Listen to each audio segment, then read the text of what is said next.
গল্পটি কে লিখেছে জানি না, তবে মেয়েদের জীবন কি ঠিক এমন ভাবেই অবহেলিত?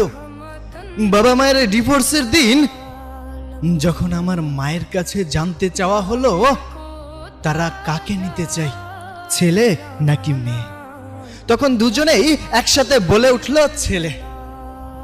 বিষয়টা ছিল খুব চমকপ্রদ।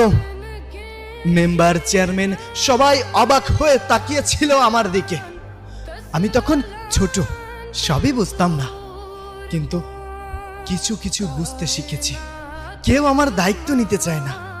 আমি বাবা মায়ের দিকে ফ্যাল ফ্যাল করে তাকিয়ে রইলাম, বোঝার চেষ্টা করলাম কি হচ্ছে, কি আর আমার জীবনে হতে যাচ্ছে। শেষমেশ ঠিক হলো ভাই ছোট, তাই সে থাকবে মায়ের কাছে আর আমি থাকবো বাবার কাছে। মা চলে গেলেন। যাওয়ার সময় তার মুখে ছিল তৃপ্তির হাসি, আর বাবা চলে গেলেন মুখ কালো করে।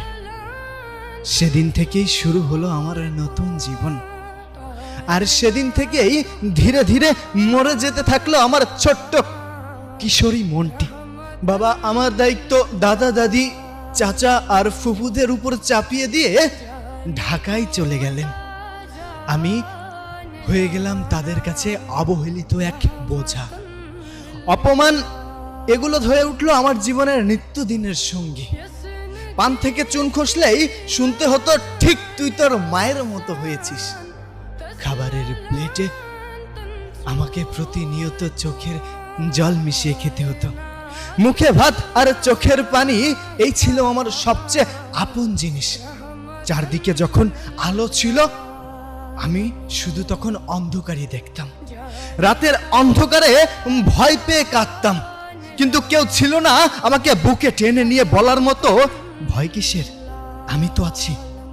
দুই প্রভুর কাছে আমি ছিলাম যেন এক কাঠের পুতুল।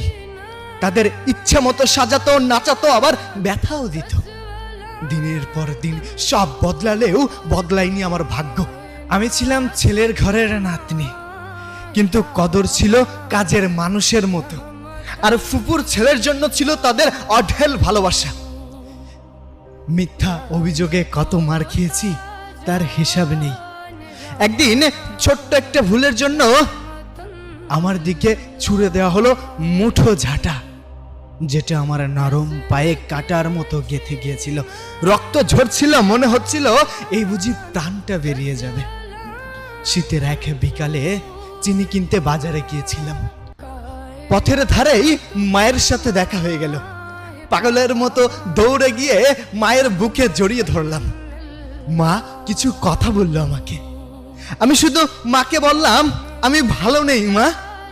মা আমাকে একটা চিপস কিনে দিলেন আর বললেন, তোর ছোট্ট খালার বিয়েতে আসিস।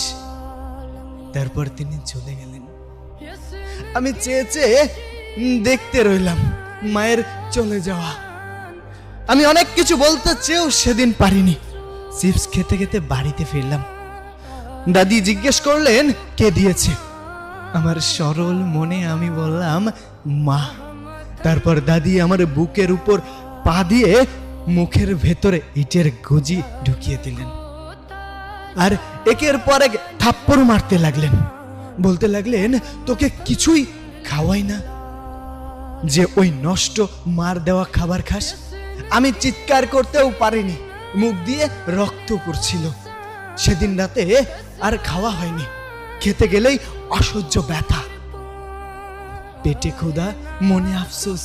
যদি জানতাম এই 10 টাকার চিপসের জন্য এমন শাস্তি পেতে হবে, তাহলে কি খেতাম। বাবা জানতেন না আমি কেমন আছি। মাঝে মাঝে ফোন দিতেন, দায় সেরে ফেলতেন। আমি ভালো রেজাল্ট করতাম, কিন্তু কেউ বাহবা দিত না, কেউ বলেনি আরো ভালো করো। দিন শেষে কান্নার কোনো আশ্রয় ছিল না আমার। এভাবেই কেটে গেল 6টি বছর। বাবা দেশে এসে সব বদলে যেত, এটাই আমার মনে হতো। সবার ব্যবহার মিষ্টি হয়ে যেত, কিন্তু সেটা ছিল সাময়িক। এরপর ভাইকে নিয়ে আসা হলো মায়ের কাছ থেকে। আমরা দুই ভাই বোন একসাথে থাকতে লাগলাম। এক সময় ঝগড়ার পর বাবা আমাদের নিয়ে আলাদা হয়ে গেলেন। নতুন করে সংসার শুরু হলো।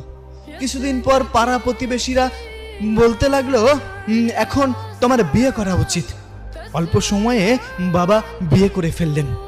মা আর বাবার মধ্যে মিল হওয়ার একটা সুযোগ এসেছিল, কিন্তু দুজনের ইগোর কারণে সেটা আর হলো না। নতুন সংসারে আমি আবার হারিয়ে গেলাম। বাবার ভালোবাসা কমে গেল, ভাইয়ের কদর বাড়লো।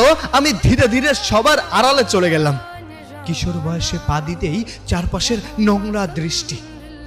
কেউ টাকার লোভ দেখাতো, কেউ খারাপ ইঙ্গিত করত। আমি হয়ে গেলাম শিকারের মতো। এর মাঝে এলো ভালোবাসা। ভেবেছিলাম এবার হয়তো বাঁচবো, নতুন করে বাঁচতে শিখবো সেই মানুষটিকে পেয়ে। কিন্তু আমি ছিলাম একটা বাজি। তবুও ভাগ্যের পরিহাসে সেই হয়ে গেল আমার স্বামী। বিয়ের পরও সুখ পেলাম না। গালি, অপমান, মারধর, এই ছিল আমার সংসার। 3 বছর পর শুরু হলো নতুন চাপ। বাচ্চা না হওয়ার জন্য শেষমেশ জানলাম আমি কোনোদিনই মা হতে পারবো না। এক বৃষ্টি ভেজা সকালে রিপোর্ট হাতে বাসায় ফিরছিলাম। হঠাৎ এক ট্রাক এসে আমার শরীরটাকে পিষে দিল। রক্তে ভেসে যাচ্ছিল। কি আশ্চর্য, আজ কোনো কষ্ট লাগছিল না। শেষবারের মতো ভাবছিলাম, আজও কি বাবা মা ঝগড়া করবে? কে নিবে আমার দাফনের দায়িত্ব? কে নিবে আমার শেষ বিদায়ের দায়িত্ব? আমার মৃত্যুতে কেউ কি কাঁদবে? সবশেষে আমার একটাই প্রশ্ন, আমার দোষটা কোথায়?